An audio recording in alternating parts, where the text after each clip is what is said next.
같습니다. 오늘은 맥주 감사 주일입니다. 한국 교회는 1년에 2차례 감사 절기가 있습니다. 가장 대표적인 것이 11월 셋째 주에 있는 추수 감사절이고요. 또 다른 하나가 우리가 오늘 지키고 있는 맥주 감사절입니다.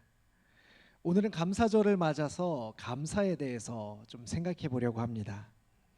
감사에 대해서는 이미 지난 2주간 대광의 40주년을 어떻게 기념할지를 나누면서 좀 같이 나누었던 것 같습니다. 2주 전에 제가 설교했던 설교에서는 인도하심을 기념하는 일을 통해서 우리와 다른 사람들이 하나님의 일하심을 기억하고 지속적으로 감사할 수 있게 된다라고 말씀을 드렸고요. 또 지난주 이준희 목사님께서 말씀하실 때 인도하심을 기억할 때 원망이 사라지고 감사와 간구가 나온다라고 이렇게 말씀해 주셨습니다. 저는 지난 2주간의 말씀을 들으면서요, 감사에 대한 공통점 한 가지를 발견하게 됐습니다. 하나님의 인도하심을 기억하면 감사하게 된다는 것입니다. 다른 말로 하나님은 언제나 인도하신다는 말입니다. 그러니 그것을 기억하기만 하면 감사할 수 있다는 것이지요.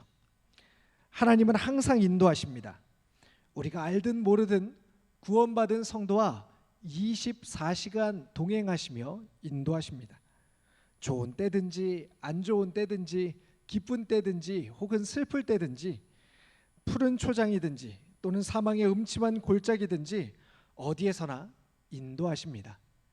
이것이 성도가 가진 은혜이지요. 그래서 이것을 좀 더 쉽게 바꾸면요, 은혜를 아는 사람은 감사하게 된다라고 말할 수 있겠습니다. 저를 따라서 이렇게 한번 고백해 보겠습니다. 은혜를 알면 감사가 나온다. 은혜를 알면 감사가 나오게 됩니다. 바꿔 말하면요, 감사하지 못하는 이유는 어쩌면 우리 안에 은혜를 잊어버렸기 때문이 아닌가라고도 생각해 보게 됩니다. 사랑하는 청년 여러분, 여러분 마지막으로 감사하다고 고백해 본 적이 언제이십니까? 마지막으로 감사하다고 고백해 본 적이 언제이십니까? 혹시 감사하지 못하고 있다면 그 이유는 무엇이라고 생각하십니까? 지난 2021년 11월에 작성된 기독교 통계 자료를 보면 흥미로운 내용이 한 가지 있습니다. 작년 11월은요, 위드 코로나에 접어들며 일상의 단계적 회복이 추진되었던 시기입니다. 코로나 2년의 종식을 가늠해 볼 만한 그런 시기였지요. 그래서 지난 2년을 돌아보며 기독인들을 대상으로 감사에 대해서 물었습니다. 그랬더니 응답자의 46%, 거의 절반 가까이 되는 사람들이요, 고난 중에 감사 기도를 한 경험이 없다라고 답했습니다. 또 범사에 감사라는 성경 말씀을 실천해야 하는 하나님의 말씀이 아니라 권고 정도로 받아들인다라는 비율이 55%였습니다. 상징이라고 답한 비율도 12%였습니다. 다 합치면요, 한 70% 가까이 되는 사람들이 범사에 감사하라라는 말씀을 받아들이지 않는다라고 통계가 나온 것이죠. 몇 가지 예지만 많은 그리스도인들이요, 지난 2년 동안 감사와 거리가 먼 생활을 해왔다는 것을 알 수 있습니다. 사람들이 감사하지 못하는 이유는 동시대를 살고 있는 우리가 너무 잘 공감할 것입니다. 코로나로 인한 일상의 제한과 또 무너짐을 경험했고요, 심각한 사회적 불평등에 놓여 있습니다. 취업난과 불투명한 미래도 감사하지 못하게 하는 원인 중에 하나로 꼽힙니다. 가정의 불화가 심화되었고요, 심리적 위축과 불안도 있지요. 어려운 시대를 살고 있는 것이 분명합니다. 그리고 이 어려움이 우리에게 감사하지 못할 이유들을 제공하는 것도 사실입니다. 그러면서 동시에 각종 매체와 SNS에서는요 셀럽들을 동원한 광고가 끊임없이 쏟아집니다. 나는 왜 저렇게 살지 못할까? 저들처럼 살려면 도대체 어떻게 해야 하는 것일까? 비교의 늪에 빠져 핸드폰을 한참 들여다보면 시간이 훌쩍 지나갑니다. 이렇듯 감사하기 어려운 이유들은요 셀 수 없을 만큼 많이 있죠. 그러면 반대로 감사할 이유는 무엇입니까? 감사하지 못할 이유들이 이렇게 많은데 반대로 감사해야 할 이유는 무엇이란 말입니까? 하나님께서 범사에 감사하라고 말씀하셨다면 그것은 범사에 감사할 이유가 있다는 뜻입니다. 오늘 야곱의 이야기 중 일부를 통해서 그 이유를 확인해 보는 것이 오늘 설교의 목표입니다. 오늘 본문은 야곱이 라반의 집에 가기 전과 비교했을 때 무려 20년이라는 시간의 차가 있습니다. 앞서 저희가 29장 초반까지 이렇게 살펴봤는데요. 잠깐 감사절의 설교를 위해서 내용을 좀 건너뛰었습니다. 야곱이 밧단 아람에서 삼촌 라반으로부터 가족들과 도망치고 있는 장면입니다. 지난 20년간 야곱은 라헬과 레아를 아내로 얻고 자녀도 무려 12명이나 얻었습니다. 삼촌 라반이 얼마나 악랄하게 굴었는지요. 계속해서 속으면서 재산을 강탈당해 왔습니다. 야곱의 생각에 이제는 더 이상 여기 있다가는 내가 죽겠다. 여기 있다가는 우리 가족들 모두가 다 정말 고생하다가 아무런 소득 없이 아무런 얻을 것 없이 여기서 망하겠다 싶어서 가족들과 자신의 소유를 데리고 조용히 삼촌으로부터 도망치게 됩니다. 밧단 아람에서 자신의 고향인 가나안까지 가려면 얼마나 가야 할까요? 또 얼마나 빠른 속도로 진행을 해야 될까요? 아이들과 가축이 딸려 있기 때문에 매우 느린 속도로 갈 수밖에 없었을 것입니다. 그래서 성경은요 뒤늦게 출발한 야곱과 가족들이 도망친 것을 안 삼촌이 뒤늦게 출발한 삼촌이 7일 만에 야곱과 그의 가족들을 따라잡았다라고 이야기합니다. 장인이 사위를 죽이겠다고 7일을 밤낮 없이 쫓아온 것입니다. 그런 라반에게 하나님께서 나타나시고 말씀하십니다. 창세기 31장 24절 말씀인데요. 우리 한번 볼까요? 같이 한번 읽어보겠습니다. 시작. 밤에 하나님이 아람 사람 라반에게 현몽하여 이르시되 너는 삼가 야곱에게 선악간에 말하지 말라 하셨더라. 하나님께서 뭐라고 말씀하십니까? 라반의 꿈에 나타나셔가지고요 아무 말도 하지 말라고 말씀하십니다. 선악간에, 선과 악 두 가지 양쪽 측면에 어느 것이든지 간에 말하지 말라. 무슨 말이에요? 말하지 말라는 거예요. 선에 대해서도 말하지 말고 악에 대해서도 말하지 말고, 그러니까 입 다물고 있어라 라고 하나님께서 얘기하신 것입니다. 며칠을 쫓아왔다고요? 7일을 밤낮으로 죽이겠다고 쫓아왔는데 하나님이 나타나셔서 입을 막아버리신 겁니다. 그러면 어떻게 하면 좋을까요? 라반은 그냥 돌아가면 좋지 않을까요? 그런데 라반은요 포기하지 않습니다. 무슨 수를 써서라도 이 야곱을 죽이겠다고 작정한 것입니다. 라반은 드라빔 문제로 다시 야곱을 죽일 기회를 삼습니다. 살기 등등하여서 야곱을 쫓아갔는데 하나님께서 막으시니 또 다른 죽어야 할 이유를 들고 나온 것입니다. 창세기 31장 32절 말씀 한번 읽어보겠습니다. 같이 한번 읽어보겠습니다. 시작. 외삼촌의 신을 누구에게서 찾든지 그는 살지 못할 것이요 우리 형제들 앞에서 무엇이든지 외삼촌의 것이 발견되거든 외삼촌에게로 가져가소서 하니 야곱은 라헬이 그것을 도둑질한 줄을 알지 못함이었더라. 드라빔은요 당시에 가정 수호신과 같은 것입니다. 그래서 큰 우상이 아니고 이렇게 가방 안에 넣고 다닐 만한 작은 사이즈의 우상이었습니다. 집을 떠날 때에 라헬이 이 드라빔을 몰래 가져왔고 야곱은 그 사실을 전혀 모르고 있었습니다. 그래서 우리는 당신 드라빔을 훔치지 않았으니 만약 당신 삼촌이 그것을 찾아내시면 그 사람을 죽이고 또 당신이 원하는 대로 우리에게서 가져가십시오 라고 이야기한 것입니다. 아주 당당하게 이야기하죠.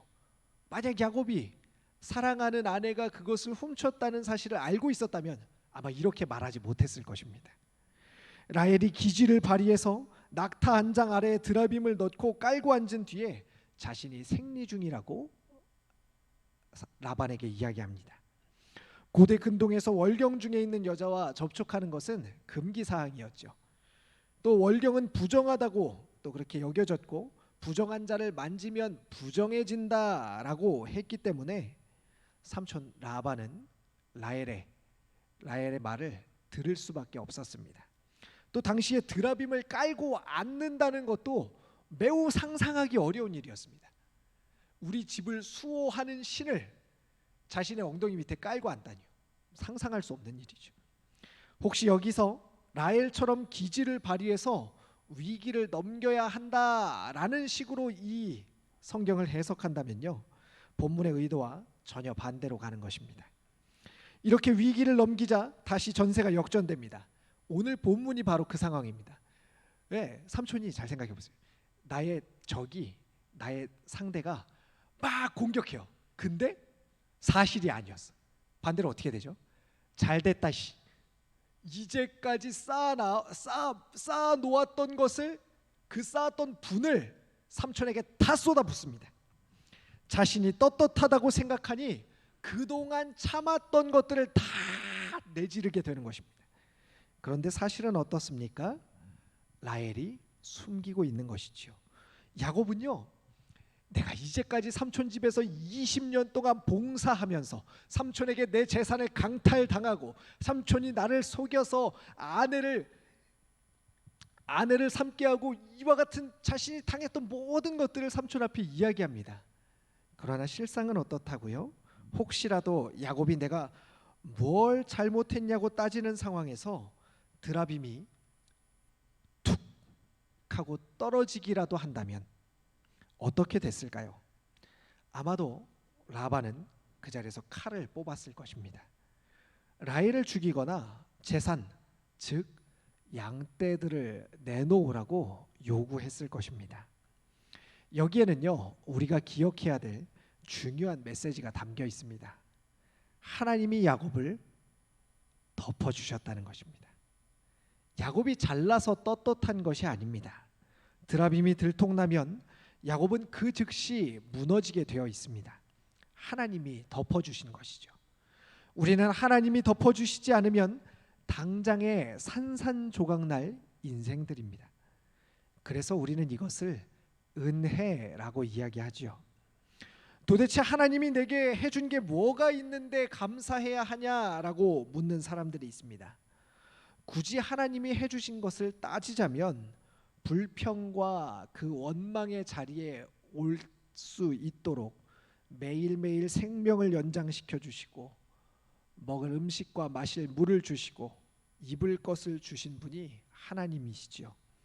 그것은 내가 노력해서 얻은 것 아닙니까? 라고 질문한다면 수고할 수 있도록 건강을 주시고 수고할 직장과 세상을 유지하시는 분이 바로 하나님이라는 사실입니다. 반대로 말하자면요, 지금은 비록 불평하고 원망할 만한 상황에 있을지라도 하나님은 나라는 사람을 인도해 가시기 위해서 내 주변에 있는 모든 것들을 다 만드시고 역사에 오셨다는 것입니다. 이렇게 생각하니까요, 제 인생을 좀 돌아보게 됩니다. 제 인생에서 많은 것들이 있지만 대광교회를 한번 좀 생각해 보니까요, 이제는 꽤 큰 부분을 차지하고 있더라고요. 30대의 대부분을 대광교회에서 보냈습니다. 대광교회에서 목사가 되었고 두 자녀도 출산했습니다. 수많은 청년들을 사귀었고요, 함께 기도하고 나누며 신앙의 길을 걷는 동역자들도 많이 얻었습니다. 또 존경하고 따를 만한 신앙의 선배들이 계시고 그분들을 많이 만났습니다. 따뜻하고 유쾌하고 실력 있는 우리 목사님들 사이에서 목회를 배워갑니다. 대광교회와 여러분을 만난 것이 제게 복입니다. 그런데 생각해 보니까요, 대광교회 저희가 40주년을 기념하고 있잖아요. 저는 아직 40이 되지 않았거든요. 제가 대광교회를 만나기까지 하나님은 제가 태어나기도 전에 대광교회를 세우시고 인도에 오셨습니다. 대광교회가 세워지기 훨씬 전에 김명선 목사님을 태어나게 하시고 소명을 주셨습니다. 이렇게 거슬러 올라가니까요, 하나님은 이 세상이 창조되기 전부터 나를 위해 모든 것을 준비하셨구나라는 사실이 새삼 깨닫게 되어졌습니다. 그리고 감사하게 됐습니다. 하나님 참 감사합니다. 제가 뭐라고 저를 위해서 이 좋은 사람들, 이 좋은 공동체를 그 오랜 기간 동안에 만들고 세우시고 저에게 주셨습니까? 라는 고백이 나오게 됩니다. 비록 우리의 인생을 살면서 어느 구간에는 불평하고 원망하고 또 좌절하고 낙담할 수 있지만, 나를 위해 모든 것을 준비하시고 인도하시는 하나님이 함께 하신다면, 그 은혜를 안다면 감사하게 되는 것입니다. 내가 잘나서가 아닙니다. 우리 본질을 나 자신이 잘 알고 있지 않습니까? 하나님이 덮어주시니까. 그 교회에서 있는 동안에 얼마나 많은 일이 저에게 있었겠습니까? 얼마나 많은 실수를 했겠습니까? 사역 초반에는요, 이제 농담 반 진담 반으로 그런 얘기를 하는데, 안녕이라는 인사보다 청년들한테 미안하다는 말을 더 많이 했다고요. 얼마나 많은 일들이, 얼마나 많은 실수가 있었는지 모릅니다. 그러나요, 하나님께서 덮어주시니까 지금 이 자리에 목사로 있는 것입니다. 하나님이 덮어주니까 지금 내 삶이 버티고 있는 것입니다. 다 준비하시고 인도하시고, 그래도 똑바로 가지 못하는 나를 위해서 위기를, 실수를, 실패를 덮어주시고, 이것이 바로 하나님의 은혜입니다. 이 은혜가 우리를 감사하게 합니다. 남들과 비교해서 더 어떠하기 때문에 감사하는 것이 아닙니다. 내게 베푸시는 하나님의 절대적인 은혜가 결코 내 노력이나 내 어떠함으로는 얻어낼 수 없는 것이기 때문에 감사할 수밖에 없는 것입니다. 이렇듯 좋을 때나 또 실패할 때나 범사에 은혜로 살고 있으니 범사에 감사하지 않을 수가 없는 것입니다. 내가 잘못했는데 그 잘못이 감사한 것이 아닙니다. 내가 잘못했음에도 불구하고 그 감사 안에, 그 잘못 안에 하나님의 인도하심이 있고, 그것을 통하여서 하나님의 뜻을 이루어 가시는 하나님이 함께 하시기 때문에 감사한 것입니다. 말씀을 정리하겠습니다. 사랑하는 청년 여러분, 감사할 수 없는 상황에 있으십니까? 아니면 감사할 것이 없다라고 느껴지십니까? 하나님이 나와 함께 하심이 감사입니다. 감사할 수 없는 것은 하나님이 함께 하심이 느껴지지 않기 때문입니다. 나를 위해 모든 것을 준비하시고 내어주신 하나님의 은혜가 느껴질 때 비로소 우리는 감사하게 됩니다. 실수투성이인 나를 덮어주시고 자녀로 인정해 주시는 하나님의 은혜가 느껴질 때에 우리는 조건 없이 감사하게 됩니다. 이와 같이 하나님의 덮어주신 은혜를 경험하며 감사의 삶을 온전히 누리시는 우리 모두가 되기를 간절히 축원합니다. 기도하겠습니다. 하나님, 감사절을 맞이하여서 우리를 인도해 오신 하나님의 은혜를 다시 한번 묵상합니다. 아무런 조건 없이 우리를 택하시고 택하신 자녀를 하나님의 사람 만들어가기 위하여서 우리의 실패와 실수, 어려움들도 모두 다 덮어주시는 그 하나님의 은혜를 우리가 다시금 깊이 경험하고 느끼며 살아가기를 소원하오니, 주님, 그 은혜를 우리의 믿음의 눈을 열어 보게 하여 주시옵소서. 깨닫게 하여 주시옵소서. 그 은혜로 범사에 살아가는 저희들 되게 하여 주시옵소서. 예수님 이름으로 기도합니다. 아멘.